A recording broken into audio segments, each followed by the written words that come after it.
iOS'lar için ve yurt dışında yaşayan kardeşlerimiz için uygun fiyata coin satışlarım devam ediyor. Telegram açıklama kısmında bıraktım arkadaşlar. Tıklayıp gelin, fiyat almadan coins almayın. Dediğim gibi sadece iOS ve yurt dışında Android'ler için değildir. Coin severler, yepyeni bir OSM videosuyla yine karşınızda. Evet, turnuvamızın 25. günü, yukarıda yazıyor zaten. Burada bu maçı geçeyim. Tebrik ederim Klomp'u. Şöyle 2x'e getireyim. 1-0 yendi. Çünkü maalesef ben 4-3'te gördüm ve o ara satışım olduğu için bir anda rekor bir satış gerçekleştirdim. Ben o ara uğraşırken kardeşimiz çok güzel 4-5-1'i fake verdiği için, tabi ben görmedim oyuncu alacağım diye, maalesef mağlup olduk. Güzel seçim, bravo. Şöyle göstereyim hatta. 13-3'te görüyorsunuz. Tamamen hani ben rakip 4-3-3 geliyor diye ofansif çıktım. Zaten yüksek bendim. Bu sefer baskı yüksek kalınca da o da hakkını vermiş. Tebrik ederim cidden. Güzel bir galibiyet aldı. Şöyle hemen bu grubun maçlarına geçelim. Yani Time Pekmez 7-1 bota. Zaten bir de kırmızı kart demiş bot. 4-3-3 ile 15 şuta 7 gol atmış zaten. Tebrik ederim onu da. Evet, burada da Mia Murat yine bota karşı 4 gol bulmuş. %64'te 3-3-2 gelmiş bot.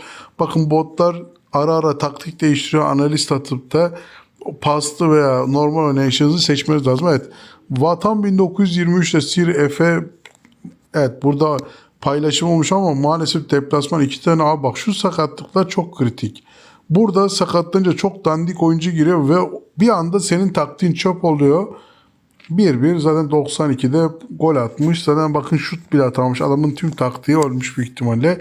5-2-3 seçimi doğruydu ama sakatlıklar bitirmiş olayı. İkisine tebrik ederim. Evet.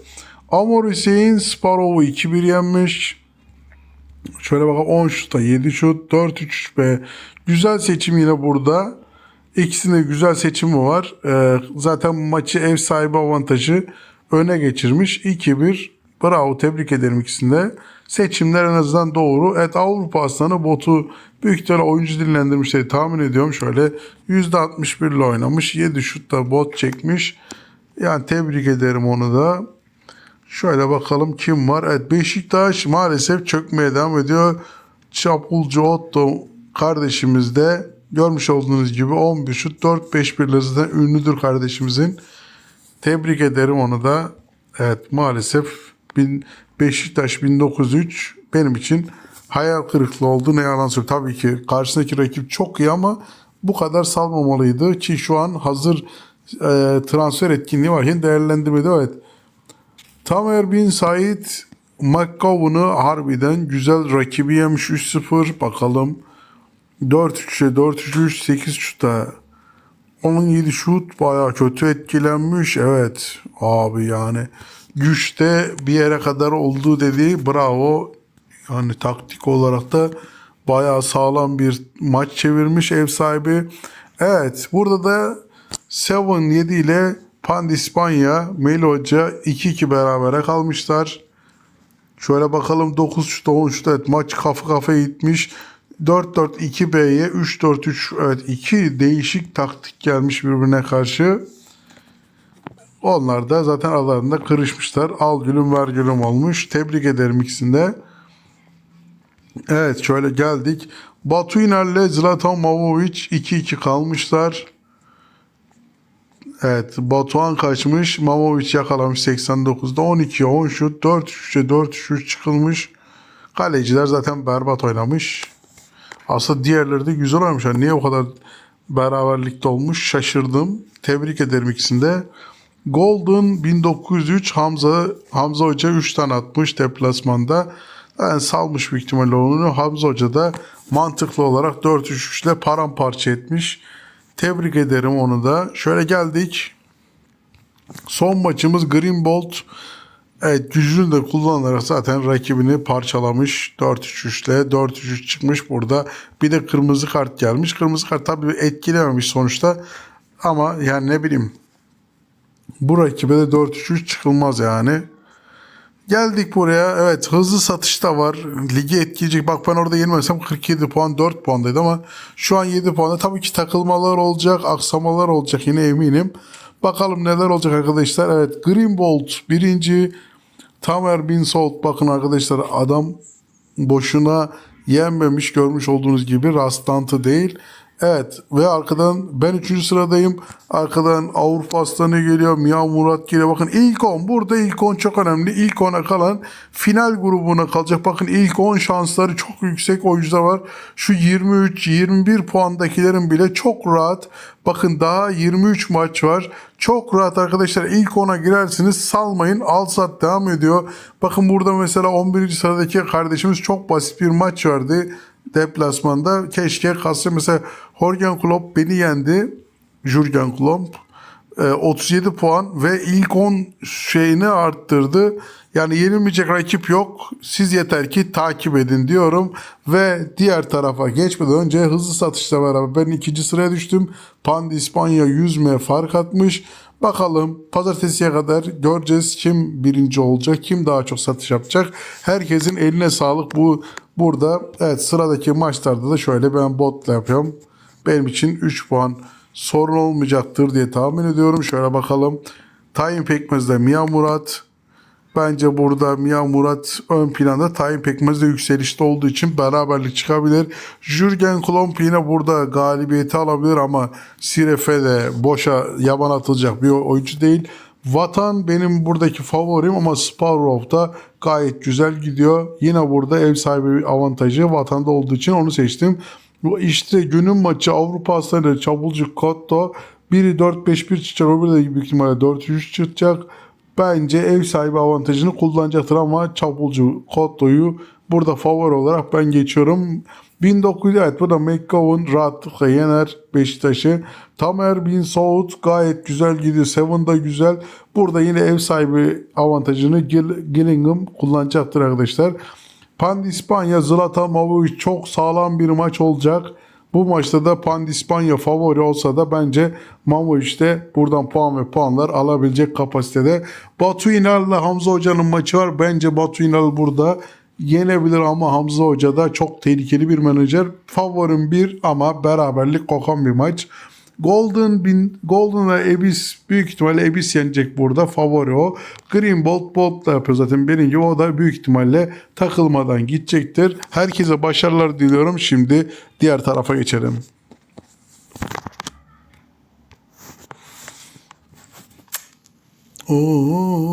Number 55. Aman, gerinde satış gördüm. Yüzüne kıyılayım.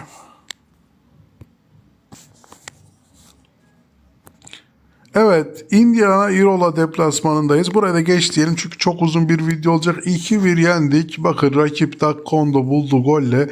Biz de 83 ve 86'da bulduğumuz gollerle galibiyete gittik. Evet, bizden daha üstüne de 4-3 de fake verdi. Onu da yedim çünkü o ara cidden videoda editliyordum ama bahane olmaz, yenisem de güzel bir taktikle çıktı.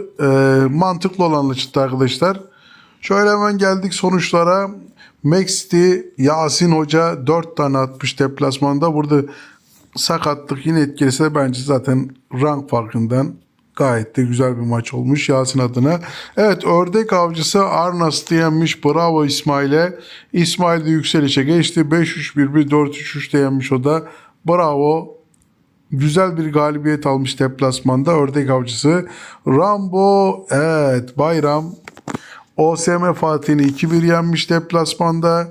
Bakalım 6 şut 10 şut 4-4-2-B ile antilemiş 5-2-3'ü. Gayet de güzel bir maç çıkartmış. Yani 4-4-2'ler bende bazen yanıltabiliyor. Değişik sonuçlar. Evet, Mertcan Kocaer gücüyle beraber de Oğuz'u biraz sarsmış. 10 şuta, evet, 10 şuta 7 şut 5 bir gayet mantıklı. 2 mantıklı hareket bence. İkisi de puan almak için çıkmış ev sahibi avantajıyla. Evet, Thomas Tuchel de 5-2 Erdal'ı yenmiş. Erdal olmadı bu skor. Erdal 3-5-2 ile oynamış. 5-2-3-B, evet, burada büyük ihtimalle takımda eksilme var ki abi 3-5-2 ile yani güzel bir formasyonsa helal olsun diyorum. Tebrik ederim. 5 tane gol atmak da her baba yiğidin harcı değildir diyorum ve diğer maça geçiyorum tebrik ederek. Evet, Armageddon, Mertcan Klomp'ta 3 tane atmış. Deplasmanda 5 şuta 7 şut. 4-4-2 ile bulduğunu atmış. Gayet güzel bir seçim. İki takımın seçimi de güzel. Mertcan puanı götürmüş. Evet, şöyle baktığımızda Antepli 1 atıp 3 almış. Doktor Bult'i yenmiş. Boulder mıydı? Evet, Boulder'ı yenmiş. 8'e 7 şut. Gayet güzel seçimler. Ortada gitmiş maç, ev sahibi avantajıyla almış güzel galibiyetini. Evet. Antepli tebrik ederim. Koç Ali de bota 4 tane atmış. Girmiyorum oraya. Soçer ve Hüseyin de paylaşmışlar puanları. 5 şut. Evet, burada ev sahibinin şanssızlığı olmuş. Cidden güzel ezmiş. 5-4 biri ama bir tane atmış. Berabere bitmiş. Bakalım. Geldik burada Deniz Hoca ile Will Winter. Evet, 2'de gelen gole 76'da karşılık gelmiş ve puanlar paylaşılmış. 5-2-3'e 4-3-3-5 güzel seçimler. İkisini de tebrik ederim. Bravo.